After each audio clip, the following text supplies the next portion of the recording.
Salut à tous les amis, j'espère que vous allez bien. Aujourd'hui on se retrouve pour la nouvelle FAQ. Fred, comment tu vas? Impeccable.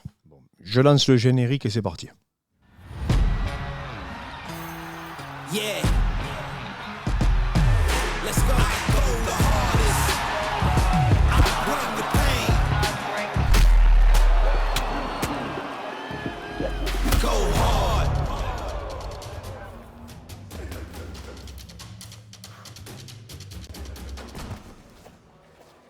Paris sur les meilleures cotes avec une bête. Fred, on a eu beaucoup de questions et des questions très pertinentes. Donc, ça fait un petit moment qu'on n'a pas tourné des FAQ. Ouais. Comme j'ai dit, on va retourner maintenant des FAQ toutes les semaines. Et là, ça va être une FAQ assez orientée préparation physique. Les FAQ en plus. Ils aiment ça et nos débats. Et nos débats aussi également. Alors, Théo qui nous dit comment correctement remonter ses calories après une sèche pour revenir à son maintien. Et ça, tu vois, c'est une question qui revient régulièrement. Et c'est vrai que c'est un des pièges, je pense, de l'après-sèche, tu vois. La boulimie. Ah oui, non, mais... Façon, même les TCA, hein. Il y a énormément de TCA après des sèches. Hein. Donc, des troubles du comportement alimentaire. C'est 90% des mecs après les sèches. Hein. Ah oui, non, mais... Pas des sèches hardcore, je parle. Comment tu gères, toi, quand tu as, par exemple, tu fais une sèche et après derrière... Et parfois, je te cache pas, je les ai mal gérés, justement. Moi, pareil, hein. Il y a le relâchement. Et après, les fois où je les ai mieux gérés, entre guillemets, c'est que je me suis mis un objectif après la sèche. C'est-à-dire qu'après une sèche, je me suis mis un petit objectif de compète et tout. Et du coup, tu peux pas repartir sur de la boulimie, sur du relâchement complet. En fait, c'est le relâchement complet qui te fait faire ce fameux yo-yo et qu'après une sèche qui te tue. Hein. Mais du coup, après une sèche, et ne pas se fixer un petit objectif en tête à une date pas trop lointaine pour pas avoir ce relâchement-là. En fait, normalement, l'idéal, c'est de remonter petit à petit ses calories. En théorie, tout le monde le sait. Hein. Ah oui, non, mais de toute façon, on le sait, il faut tous les jours te peser, tous les jours voir mesurer. Il y a plein d'outils de mesure hein, qui peuvent exister. Il faudra qu'on vous fasse une vidéo carrément sur les outils de mesure, qui sont fiables ou pas. Hein, bien sûr, parce que tous les outils de mesure ne se valent pas. Et il y a beaucoup d'outils de mesure qui sont très contextuels. Mais ça, on en reparlera par exemple... les pinces. Ah oui. Tu vois. Les pinces, ça dépend de la personne qui te le fait. Si c'est pas les faire, ça va être complètement. Si c'est deux personnes totalement différentes qui te font les pinces, ils peuvent trouver des résultats qui sont totalement opposés. Hein. Exactement. Donc voilà. Ouais, donc tu dis il faut se fixer des objectifs. Ouais, parce que en fait, en théorie, tout le monde le sait, hein, que faut pas remonter trop les calories, il faut essayer de monter progressivement. Mais c'est comme en théorie, tout le monde sait ce qu'il faut pour sécher, et c'est pas si simple que ça. Donc se fixer un petit objectif après sèche.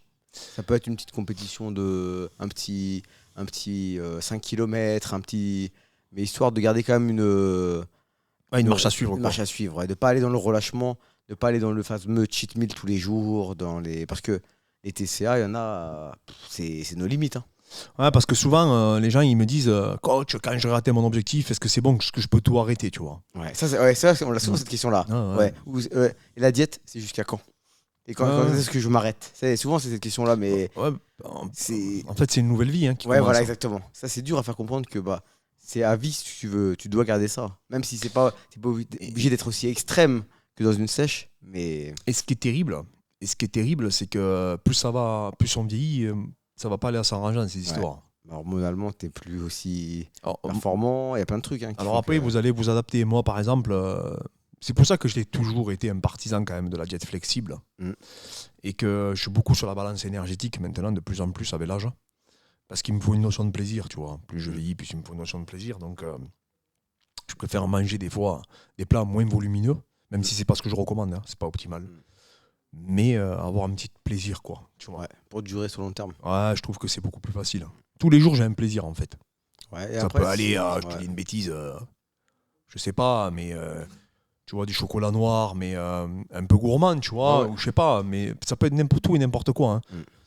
Ça peut être, mais je te dis franchement, ça peut même être un Mars, hein.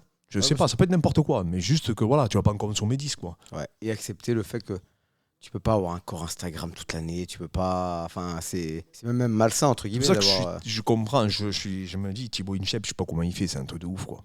Pour être en shape toute l'année. Ouais, toute l'année, c'est incroyable. Ouais, ça, c'est les gens, ils se rendent pas vraiment compte. Hein. Ouais, rien que pour ça, déjà, c'est chapeau. Ouais, parce que c'est très très compliqué. Hein. Enfin, en tout cas, moi, je suis gourmand, je peux pas. Nous, on vit sport, on n'est pas sédentaire, on bouffe de l'entraînement tous les jours. Et malgré ça, c'est pas évident. On sait que c'est pas simple. Après, il faut noter. Moi, ce que je fais, c'est que je note. Je vais rajouter des calories dans ma base de départ. Par exemple, je vais être à 1700, 1800 calories, ce qui est bas. Hein.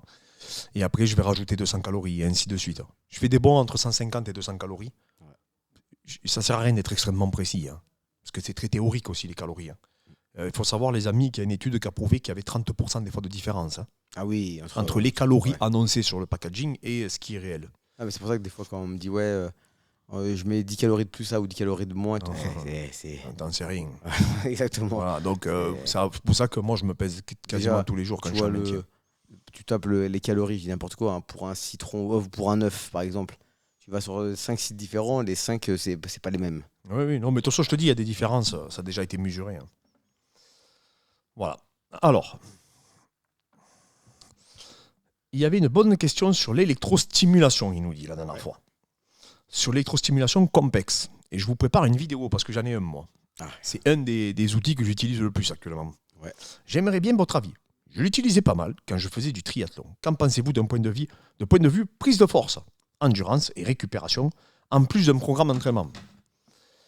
Alors moi, j'ai toujours dit, ça fait très très longtemps que je dis que l'électrostimulation, pour moi, c'est limite du dopage. Ah, tu disais ça, ouais. Je me rappelle à l'époque. Ouais. C'est-à-dire que c'est ultra efficace, l'électrostimulation. Attention, je parle pas du petit papillon du téléshopping. Hein. Ah ouais. Je te parle du complexe qui te défonce. Ouais. Et après, fais gaffe à ce que tu dis, parce qu'il y en a Quoi? qui vont te dire, ouais, mais tu penses que 20 minutes égale Non, mais je parle pas de ça, moi. Ouais. Parce que le complexe, c'est pas 20 minutes égale 4 heures. Préciser, parce que Non, mais on parle de complexe, je parle pas des autres outils. Le seul inconvénient, le gros inconvénient, on va pas se mentir, le gros inconvénient de l'électrostimulation, les gars, c'est que ça fait extrêmement mal. Ouais. C'est tout. Faut pas se mentir. C'est-à-dire que oui, tu peux avoir des progrès de ouf. Moi, j'ai rattrapé des retards. Ouais, moi j'avais pensé à ça. J'allais dire, pour les retards, c'est un des meilleurs outils. C'est peut-être même le meilleur, tu vois. Ouais, oui, je pense vraiment. Oui. Mais le gros inconvénient, Fred, c'est la douleur. C'est-à-dire, tu peux pas mettre à une intensité, je vous dis des bêtises, hein, 10%, et t'imaginer que tu vas te retrouver avec des pecs comme ça. Hein. Non, ça c'est... Il faut que tu ne peux... C'est-à-dire que chaque fois, moi je te mets le complexe, je te fais faire un saut périlleux. Hein. Ouais. Voilà, et là, je te garantis qu'il n'y a rien. On a vu, les gens, ils sont pas tous égaux. Il y a la douleur et tout. Donc oui, ça peut être vraiment... Alors, pour la récup, il y a franchement des papiers, il y en a je sais pas combien. Tu vas sur Medline, tu tapes, ou sur Google Scholar, les études qui ont été faites sur l'électrostimulation, il y en a je sais pas combien. Tu peux même pas en citer une, tellement il y en a, tu vois. Beaucoup pour la récup, la réathlétisation, etc. C'est beaucoup utilisé par les kinés. Mais même pour progresser, je te promets que tu peux... Alors, il faut quand même... Il faut savoir une chose, c'est que je n'ai jamais fait que de l'électrostimulation. Ouais, voilà, parce que ça, faut pas que les gens ils pensent que c'est un outil miracle. Non, parfait. voilà. C'est un outil parmi tant d'autres. Voilà, j'ai jamais fait que ça, c'est-à-dire ne pas m'entraîner du tout. Ouais, parce que un mec qui a jamais soulevé une barre de sa vie, qui a jamais fait un seul appareil de muscu, et qui va mettre un complexe. Par contre, quand je le mets sur les cuisses, tu vois, les avant-bras, le dos et tout, mec, j'ai jamais senti mes muscles travailler comme ça, c'est un truc de ouf. J'ai l'impression qu'ils vont s'arracher de mon corps. Après, des fois, alors moi, je suis un peu douillé. Hein. Il y a des mecs, si je leur dis l'intensité que je mets, ils vont rigoler peut-être, tu vois. Mais moi, déjà, à mon niveau, ça m'arrache. Mais vraiment, je te jure, j'ai l'impression que mon muscle il va s'arracher, quoi. Et par contre, il y a un truc qui est assez marrant. C'est qu'au début, quand tu le mets, alors surtout sur les pecs, hein, quand tu le mets sur les pecs, tu te dis, non, mais je tiendrai jamais, c'est pas possible. Et franchement, je te jure, au bout de quelques semaines, ceux qui l'ont testé, je te jure, tu t'habitues de plus en plus. Et même tu te prends au jeu, tu vois. Et en fait, c'est très simple. Du moment que tu vas, quand il va se contracter ton muscle, quand du coup tu vas le solliciter, que tu vas monter en intensité, tu vas vite te rendre compte que tu pourras faire ce que tu veux, tu n'arriveras jamais à le recruter comme ça. Ah oui, avec une charge additionnelle. C'est même pas comparable, tu vois. Mais il y avait un pourcentage qui était sorti. J'avais vu un truc, mais c'était il y a très longtemps. Et je ne m'en rappelle plus exactement parce qu'il ne faut pas confondre l'activation que tu es capable de générer. Parce que je sais que l'activation... Alors, moi, j'avais vu un chiffre qui disait que tu pouvais recruter 800% de plus. C'était ça que j'avais vu. Mais par contre, j'ai vu après, en termes de watts, je crois que c'était... Je ne sais plus c'était quoi l'unité de mesure qui avait été utilisée, je ne me rappelle plus exactement. Et sur les unités de mesure, on va dire que volontairement, tu pouvais recruter, je ne sais pas, on va dire un chiffre 60. Et avec les complexes, tu pouvais recruter le double, juste. pas 800%, tu vois. Donc c'était un peu moins. Mais c'était pas sur le même. Il faudrait que je retrouve l'étude en question. Ça marche, les complexes, franchement, c'est utilisé depuis des années, on a beaucoup de recul sur ça. Je vous dis, le seul inconvénient, les gars, faut pas se mentir. Ça fait extrêmement mal. Et ça remplace pas l'entraînement. Et ça remplace pas l'entraînement. Parce qu'après, attention, oui, tu fais du complexe, oui, tu sollicites ton muscle, mais derrière, il faut travailler des patterns, il faut travailler ton cardio, il faut travailler ta coordination motrice, et tout ça, avec un complexe, tu le travailles pas. Par contre, effectivement, t'as pas de matos, t'es en vacances, ou n'importe où, ou t'as un retard, où tu veux accentuer ton travail, 100 mètres de contrainte mécanique, c'est un outil extraordinaire. Ah oui, pour ça, ouais. C'est un outil, tu vois, moi qui ai eu des problèmes de dos à un moment donné, mais j'ai pas perdu de masse parce que je me suis buté au complexe. Ouais. Je mettais sur les cuisses, je mettais partout, sur les bras, partout, je m'arrachais. Et comme j'avais des problèmes de dos, je pouvais pas me mettre lourd. Ouais. Mais du coup, mes muscles, ils étaient sollicités comme si je m'entraînais lourd, tu vois, limite. Ouais. Après, voilà, c'est quand même... moi, comme je dis, il faut toujours mettre du spécifique ou un entraînement dissocié avec. Hein. J'ai jamais pratiqué que ça. Non. Donc, j'ai pas de recul de ce côté-là. Alors.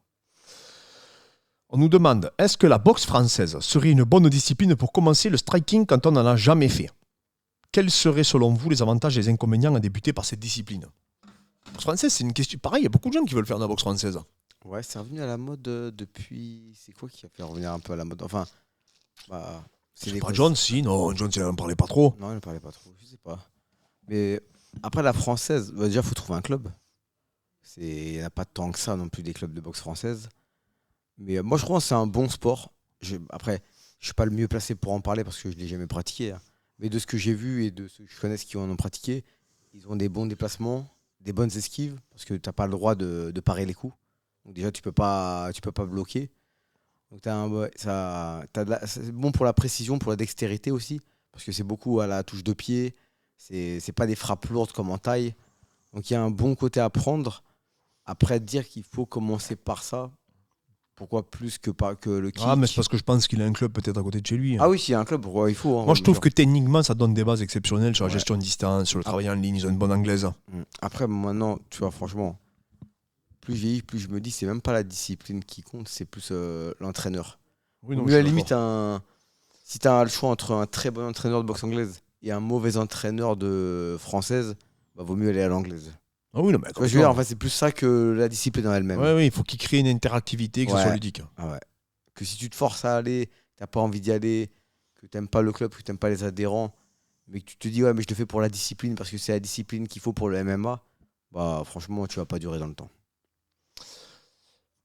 Donc voilà. La boxe française, après, moi j'ai pris une raclée quand j'étais petit. Donc, tout le monde dit qu'il a pris une raclée par un mec de la BF. Souvent, ouais. Beaucoup disent qu'ils ont pris des. Moi j'ai pris une raclée. Hein. Ouais. Beaucoup ils disent que. Il m'a donné une leçon de boxe en fait. Ouais, ils sont très durs à toucher apparemment. Alors, utilisez-vous la variabilité de la fréquence cardiaque comme indicateur du surentraînement ? Merci pour votre contenu. Alors la variabilité de la fréquence cardiaque, on m'en parlait quand j'étais à l'INSEP.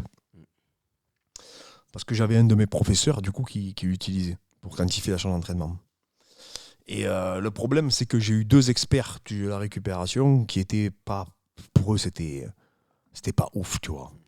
Tu pouvais pas prendre en considération, en fait, les éléments qui étaient donnés. Maintenant, aujourd'hui, je sais pas trop quoi te dire. Je te réponds à cette question. Si toi, tu as le sentiment, quand tu l'utilises, que ça te donne une information que tu peux, du coup, utiliser... En fait, je crois que tout vient, alors de mémoire, hein, tout vient d'une judokate qui est passée, je sais plus, c'était pas Auton Pavia, c'était quoi le nom, c'est ça, non? Apparemment qu'elle était passée à côté de ces JO, je sais plus, bon bref, je m'en rappelle plus, je veux pas dire de bêtises, c'était il y a un petit moment, et qu'ils avaient mesuré avec la variabilité, comme quoi ils avaient compris qu'elle était en surentraînement. Eux, ils l'avaient compris déjà, avant. Et depuis, tout le monde a dit, après ça marchait, sauf qu'il y a des mecs qui étaient spécialisés de la récup, qui ont étudié ça et qui disaient que ça servait pas, quoi. Okay. Bon. En gros, ils nous ont dit, non mais les gars, ça sert à rien, quoi. Sauf qu'il y a deux courants de pensée, c'est un peu comme la posturologie, quoi. Tu vois, t'as un courant de pensée qui te dit, tu sais, les préférences motrices. Oui, souvent, des mecs qui vont te dire, t'as l'œil directeur, comme moi, hein, j'ai fait une formation de posturologie. Ouais. En fait, il faut savoir une chose, les gars.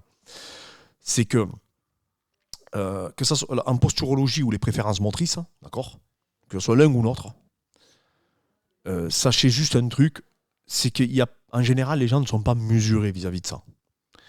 En gros, quand on va te dire le mec, il est plus terrien, aérien, compagnie, en gros, tu as des prépas ou des kinés, compagnie, vont carrément te dire que c'est des charlatans. Il n'y a pas de demi-mesure. Ouais. C'est où on y croit ou on n'y croit pas. Il n'y a pas de... Peut-être que ça, c'est bien, mais... Ouais, tu sais, et ouais. les papiers... Tu sais, des fois, je vois les sources qui citent. Moi, j'ai fait une formation de posturologie. Ça m'a permis de m'éclairer sur certains sujets, sur les capteurs somatosensoriels, etc. Ouais.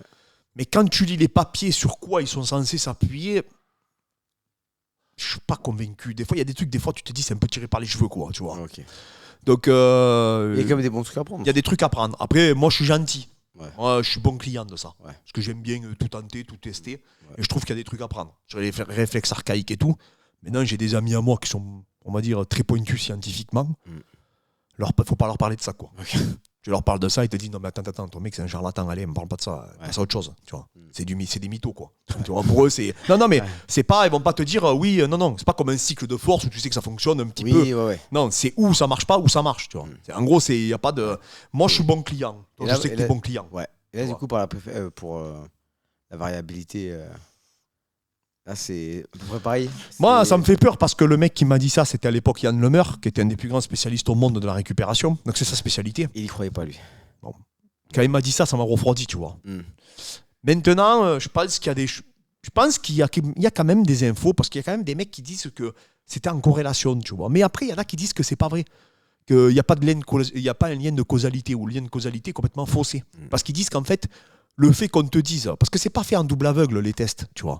Genre, on dit pas aux mecs... Parce qu'il faut savoir comment c'est mené une étude scientifique. Les gens ne savent pas déjà interpréter une étude scientifique en général, et ils savent pas comment elles sont réalisées, tu vois. C'est-à-dire que des fois, tu vas dire au mec... si c'est pas réalisé en aveugle, tu vas dire au mec, bah, écoute, si j'obtiens ce résultat, ça veut dire que tu es fatigué. Bah, si tu obtiens le résultat que tu lui dis, ah ben tu dois être fatigué, bah, le mec il va se dire, ah oui non mais t'as raison, en ce moment je suis fatigué. Donc déjà, ça tombe Ça à l'eau fausse, déjà, ouais, ça ça fausse fausse, tout, tu vois. ouais. C'est pour ça qu'ils font des études en aveugle ou en double aveugle. En double aveugle, c'est carrément le mec qui mène l'étude qui n'est pas au courant. Par exemple, je teste de cachet, c'est des acides aminés, l'autre c'est de la créa, enfin tu vois, je sais Et pas. l'autre, c'est un Personne ne sait placebo, à quoi ça va servir, quoi. Voilà. Et du coup, pareil, c'est. Il faudrait regarder. Je me suis pas. J'ai regardé un peu ce qui se passait. Il y a des mecs qui disent que ça concorde. Hein. Il y a des mecs qui disent que ça concorde, etc. Moi, je pense qu'il y a quelque chose à en tirer quand même. Parce que si il y a une variabilité à un moment donné, c'est peut-être qu'il y a une interaction qui peut être négative, tu vois. Donc je dirais pas qu'il faut tout jeter. Après, est-ce que hors surentraînement, il n'y a pas des variabilités? Tu vois, genre, tu le prends à l'année, même dans une période de. Un mec qui fait pas de sport, peut-être qu'il y a des variabilités aussi. Ouais, vois, mais après je te dis, je suis bon client, moi, Peut-être de des tous ces hernies trucs. discales aussi pour des mecs qui font pas de sport. Tu vois ce que je veux Ah, dire? oui, non, mais après, Et- oui, non, mais de toute façon, on le sait. Hein. T'es Ouais. ingénieur en génie civil. Ouais, c'est- Les études, tu as vu tout ça, les Ouais. liens de causalité sur les ponts. On va te dire, oui, le pont le plus dur du monde, il est en Suisse. Hein. Donc c'est les Suisses les plus forts pour faire les Ouais, ponts. ouais, Non, c'est pas ça. C'est que juste, c'est le pays le plus riche, enfin, un des pays les plus riches du monde. Enfin, ouais. tu vois, Ouais, bien c'est sûr. pas eux qui sont les plus Ouais. forts. Enfin, tu vois ce que je veux dire? Tu Ouais. peux faire des raccourcis sur tout. Bien Tu peux sûr. faire dire ce que tu veux, en fait. Donc c'est là où... Ah ouais. Voilà. Maintenant, je dis pas... Moi, je suis quand même mesuré parce qu'en prépa, je trouve que c'est un outil quand même. Ils ont essayé, ils ont cherché les mecs pour trouver ça quand même. Tu vois, et ils leur ont pas sorti de leur poche, tu vois. Quand même, ils ont de la réflexion, les mecs qui avaient instauré ça, parce que j'avais lu des articles qu'ils avaient fait. À l'époque, on avait un petit magazine à l'INSEP qui était que pour l'INSEP. Et franchement, ils avaient de la réflexion quand même. Bon, après, ils étaient en opposition. Mais c'est la science, hein, c'est toujours comme ça. Hein. Alors, qu'est-ce qu'il nous dit? Ah oui. Noah qui nous dit, comment accompagner un jeune amateur qui prend un méchant KO? Vous avez eu le cas récemment. J'aimerais voir votre approche.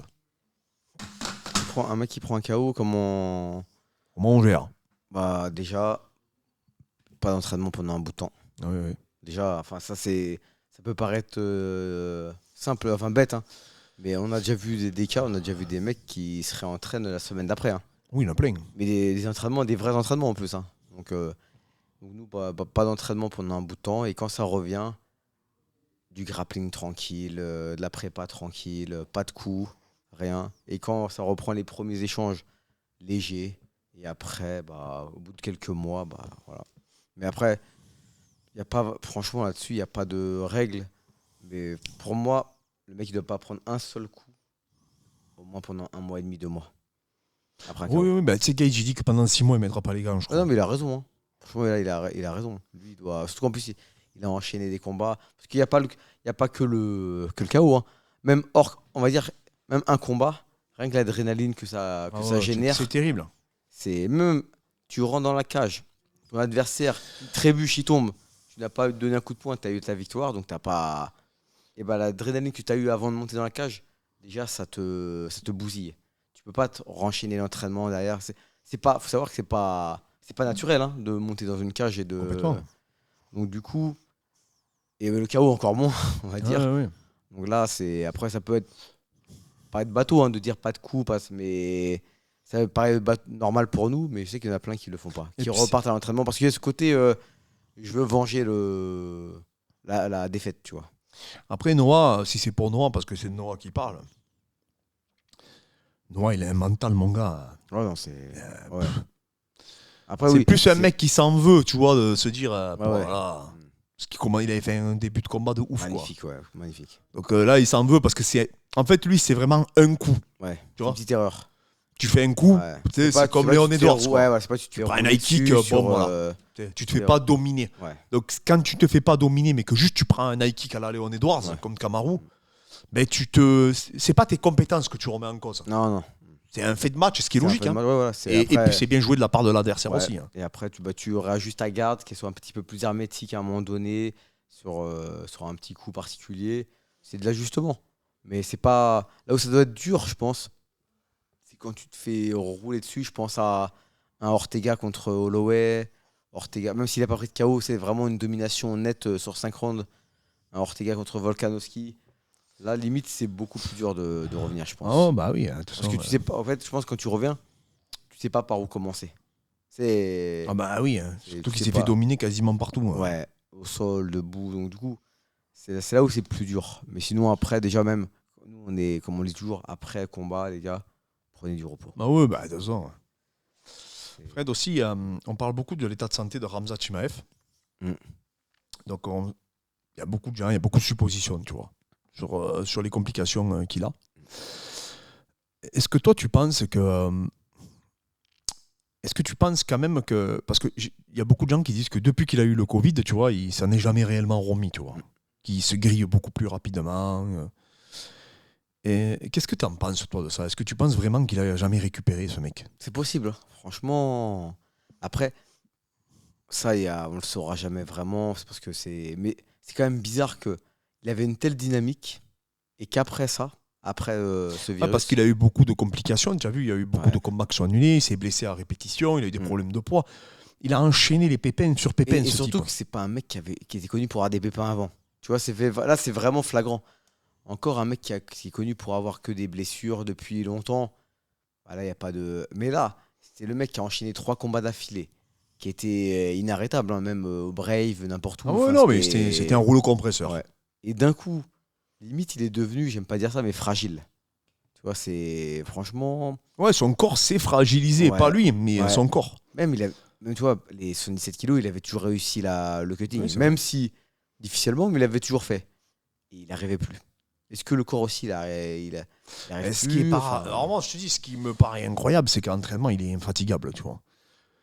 Là, tu m'avais dit, ouais. Donc, tu vois, encore, tu vois, à l'entraînement, je le verrais vraiment mort, Surtout fatigué, en plus, toi, tu l'as épuisé. vraiment vu en plus.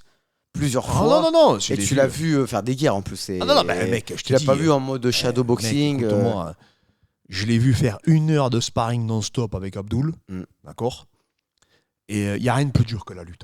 Ouais. Et il n'y a rien Oui. de plus dur que lutte grappling avec des mecs qui sont forts en lutte grappling, Ouais. physiquement. Ah ouais. Il n'y a rien de plus dur. Tu vois, Et c'est- surtout, Abdul, il est pas léger. C'est pas tu une vois, crevette de 70 kilos. ils étaient fatigués quand même après, tu vois, ils étaient éprouvés. Parce Ouais. qu'ils ont fait que ça, tu vois. Mm. Et ils étaient que tous les deux. C'est-à-dire qu'ils n'avaient pas un combat chacun pour se reposer Ouais. entre les rounds. Tu sais, t'as pas un mec un peu moins bon que tu souffles un peu, tu vois, Ouais, comme ouais. tout le monde a fait. Ah ouais. Là, c'était eux deux. Chaque combat, c'était, je dis pas la guerre, mais il y avait de l'engagement, quoi. Et après, quand il a arrêté, donc après, quand ils se sont arrêtés, Abdul est passé avec Mamudov, donc il a fait la leçon. Et lui, il a fait sa leçon, je te dis, avec le Dagestanais. Ouais. Je te dis, il a fait un round d'une demi-heure, un truc comme ça, quoi. Enfin, moi, je sais plus combien il avait fait. Et bonne intensité en plus. Ah, Fred, intensité, quand moi, je vais faire mais au max, quoi. Ouais. Tu fais les pattes, tu te dis, mais c'est pas possible. Il n'y a pas eu de baisse de régime, genre je m'écroule par terre. rien du tout. Rien du tout. Quand il a fini l'entraînement, je me suis dit, il est mort. Il a mis les gants. Écoute-moi, il allait à 2000 à l'heure. Et même, Il n'a même pas mis de chrono. Hein. Je me rappelle, Ils tu sais, ont- la première ils ont fois fait que- la un première fois que round. t'es parti à Dubaï, tu sais, que tu l'avais vu et tout. tu m'avais dit, il va rouler sur Costa, hein, ça va être chaud pour Costa. Hein. Tu le voyais, t'étais confiant de ce que tu avais vu. C'était vraiment c'est une confiant. machine, ce mec, tu vois. Ouais, tu m'avais dit. Mais après, derrière, il fait. Moi, je pense qu'il y a l'adrénaline. Tu sais, l'adrénaline, tout ça, tout fait. C'est un ensemble de choses. Hein. Tu vois, en ce moment, je suis en train de réétudier le système endocrinien, tu vois. Ouais. J'ai une petite parenthèse parce que les gens sont en train de se. En fait, le rôle de l'IGF-1, l'hormone de croissance et tout, ça n'a peut-être pas l'effet qu'on pensait en réalité sur l'anabolisme. Donc en fait, je suis sur ça. Et à un moment donné, il parle du cortisol, tu vois. Ouais. Une hormone, on va dire, entre guillemets, je vulgarise, mais qui est liée au stress, quoi. Ouais, ça. Et je pense que lui, il doit peut-être avoir une surproduction de ça, la Fight Week, je sais pas, une surmontée d'adrénaline, peut-être un problème de régulation, la noradrénaline, etc. Je sais pas, qui doit le faire exploser, quoi. C'est possible parce qu'à chaque fois, c'est souvent proche d'un combat. Hein. Mais non, mais qu'après, il fait un premier round. Bon, après, il donne tout, c'est un ouf aussi. Hein. Ouais. Non, mais quand il se blesse et tout, souvent c'est 2 semaines, 3 semaines avant. Ouais. Non, mais moi, après, je parle en combat, tu sais, qu'il a une baisse de régime. Qu'il a une baisse de régime, ouais. Il fait un premier round exceptionnel. Ouais. Et après, derrière, il a une baisse de régime. C'est vrai, contre Burns, contre Kamaru, tu vois. Ouais, c'est... Et là, tu te dis, c'est chaud quand même, tu vois. En plus, c'est pas les mecs les plus lourds de la catégorie. Tu vois, c'est pas Dricus. Hein. Quand il va devoir manipuler Dricus, tu te dis, ouais. Et je te dis, il a comment ça s'appelle Non, c'est impressionnant. Moi, je pense que c'est ça. Je vois que pour moi, c'est une des explications. Comme quoi, il crame, en fait. Ouais, parce qu'il a pas... Il va pas avoir cette adrénaline en sparring. Tu vois. Par contre, le jour du combat, il a. Ouais. Donc moi, je suis sûr à 100% que ça y joue. Ouais. Que ça y joue énormément même. Tu vois. Parce que je te dis, je voyais... pas tous égaux face au stress. Hein. Je voyais que ça avait une incidence significative... sur les mitochondries et tout, tu vois. Donc il y a ça peut provoquer des très gros problèmes. Hein. Ça peut tu vois que rien que le stress pour certains, ça provoque des paralysies. Hein. C'est les jambes paralysées. Après, je parle pas de stress de peur. Hein. Je parle de stress de vouloir tuer le mec, quoi. Voilà. Mais de le faire, quoi. Non, mais le stress, ça peut provoquer de peur. Ça peut provoquer de la paralysie. Mais ça peut provoquer d'autres choses. Hein. Ça peut provoquer tellement d'excitation que tu t'emballes tellement que le cœur s'emballe. Il y a d'autres choses derrière. Hein. Il n'y a que lui qui le sait, je pense. Là. Après, même, je ne sais même pas s'il le sait réellement. Hein. À mon avis, tu vois, j'aimerais discuter avec lui de ça, tu vois, mais je pense que voilà. Bon, après, j'espère vraiment qu'il va revenir parce que ça, franchement, tu vois. Tu sais, je regardais tout à l'heure les Walter, c'est par curiosité, parce qu'en fait, je regardais Kevin Holland, le classement qu'il avait, tu sais. Ouais. Et en fait, il faut savoir que Khamzat était 3e chez les Walter, je ne me rappelais plus. Ah non, mais il était à ça du titre. Non, mais je sais plus. S'il battait, il devait combattre qui? Ned Diaz. Mais s'il battait Ned Diaz, il affrontait Leon Edwards. Enfin, non, c'était Kamaru, Leon Edwards. Je sais plus, mais j'ai vu qu'il était 3e classé en Walter. Ouais. Justement, les gens ils lui reprochaient, ils disaient, il lui met Ned Diaz justement pour aller plus vite pour le titre. Mais oui, parce qu'il fallait le propulser. Mais non, là, ça se trouve, il serait déjà champion ou pas. Hein, mais il aurait sa chance pour le titre. Ouais, c'est vrai. Après, on me dit, coach, tu des pratiquants amateurs à distance, autres que le MMA, ou en l'occurrence kickboxing, si oui, est-il possible de contacter? Alors, comme je dis, les amis, là, c'est un des balèzes qui nous a contactés. C'est sur Instagram, les contacts pour la préparation physique. Donc, je vous le rappelle, je vous publie. Alors, on a vraiment toutes les disciplines. Que ce soit le triathlon, d'ailleurs, j'ai eu un triathlète là, qui nous a rejoint. Que ça soit la boxe, le foot, enfin vraiment on a tous les profils. En réalité, c'est même une minorité, hein, les combattants, oui, pas que ça. Hein, parce qu'il n'y en a pas indéfiniment, quoi. Ouais. Donc n'hésitez pas, comme je dis, à nous contacter sur Instagram et surtout on parle ensemble de vos objectifs, vous les définissez, vous me les expliquez, parce que des fois, franchement, j'ai des gens qui me contactent, je te jure, ils me disent des trucs, ils m'envoient par exemple la photo de Paulo Costa, ils me disent je veux être comme Paulo Costa, tu vois.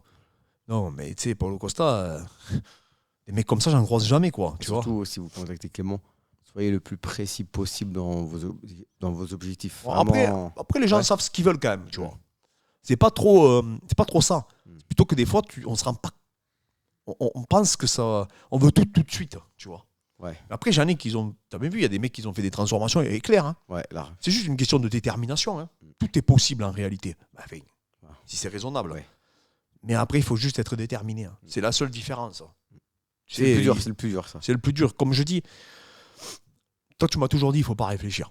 Il faut agir. Ah, c'est Chaque vrai, fois, tu le dis. Et moi, je le dis toujours, les vainqueurs, ils agissent, les autres, ils réfléchissent. C'est vrai. Si tu commences à te dire... Et pour tout, hein, c'est pour que ce soit pour la nourriture. Si tu réfléchis trop quand tu fais tes plats, bah tu fais rien, au final. Ouais. Quand on dit préparez vos plats à l'avance, vous prenez bam bam. C'est Pareil, quand on a voulu changer la salle, là, comment on va faire les travaux pour changer, devoir la réaménager. Mais à chaque fois, on disait on va le faire. Et un jour, il m'a dit, Fred, écoute-moi, on va pas le faire, on le fait cet été, c'est tout. Il n'y a pas de cinéma, parce que sinon, tu fais jamais rien. Si on fait pas. Tu fais que dire oui, bon, la semaine prochaine, oui, après la semaine d'après. Mais c'est dur la procrastination, à reporter. C'est très dur, parce que tu dur. n'en as pas conscience. Ouais. C'est ça qui est terrible. Surtout, c'est un combat envers soi-même tout le temps. C'est un combat très dur. Et d'ailleurs, j'ai reçu un outil. Je vais vous le partager ça. Un outil que je vais tester pour la productivité. Yes. Et je vous le partagerai parce que je pense que ça peut intéresser pas mal de personnes. Et dire comment tu organises tes journées aussi. Tiens. Ah, ça, il y a beaucoup de gens qui me demandent. On fera un truc sur ça. N'hésitez pas à me suivre sur Snap, c'est Coach Marcou ou Clément Marcou, je sais plus. Vous tapez parce que là, par contre, je vous mets des passages d'entraînement, etc. Donc ça, c'est... Ah ouais, donc si vous voulez voir l'intérieur de la salle, là, par contre, on met des choses un peu plus. Les entraînements en live. Je vous donne des témoignages que je mets nulle part. Il y a mis Bellingham en plus hier. Il était à la salle. Bon, en tout cas, les amis, merci encore à tous. Posez vos questions sous cette vidéo, s'il vous plaît, pour la prochaine FAQ. Et on se dit à très vite.